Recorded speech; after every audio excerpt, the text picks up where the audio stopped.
শশা করবেন। হ্যাঁ মাশাআল্লাহ, আলহামদুলিল্লাহ, আমাদের স্মার্ট 1217 জাত টমেটোর। ঠিক আছে, করার পরে শশা শেষ হয়ে গেল, হয়ে যাওয়ার পরে ওই গাছের যত্ন নাই, ক্ষেতের যত্ন নাই, তারপরেও সেই ফলন। করলা 3 মাস পরে করলা আপনি করেন। শশা 3 মাসে উঠে যাবে না? 3 মাস শশা 2 মাস ধরেন হলো 2 মাস না, শীতেরটা আরেকটু বেশি যাবে, ধরেন শীতেরটা একটু বেশি যাবে।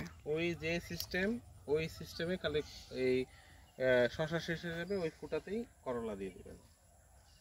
দেখেন আমার এই কথাটা শুনে দেখেন, আপনার মানে আপনি নিজেই অবাক হয়ে যাবেন যে কি হয়েছে।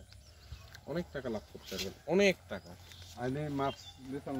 হ্যাঁ হ্যাঁ অবশ্যই মালচিং দিছাবেন, বেড এরকম উঁচু হবে, বেড উঁচা দিতে আমি করছি তো এগুলো। হ্যাঁ মালচিং করবেন, এই যে এই প্যাটার্নে মাচা দিবেন, এই প্যাটার্ন এরকম না, এটা দিবেন মাচা দিয়ে।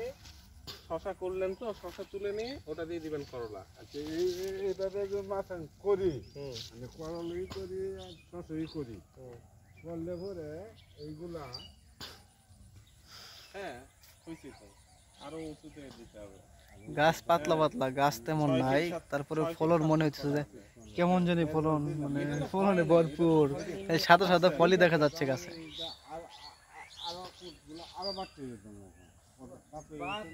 হ্যাঁ আরো মাঝখানে আরো হবে।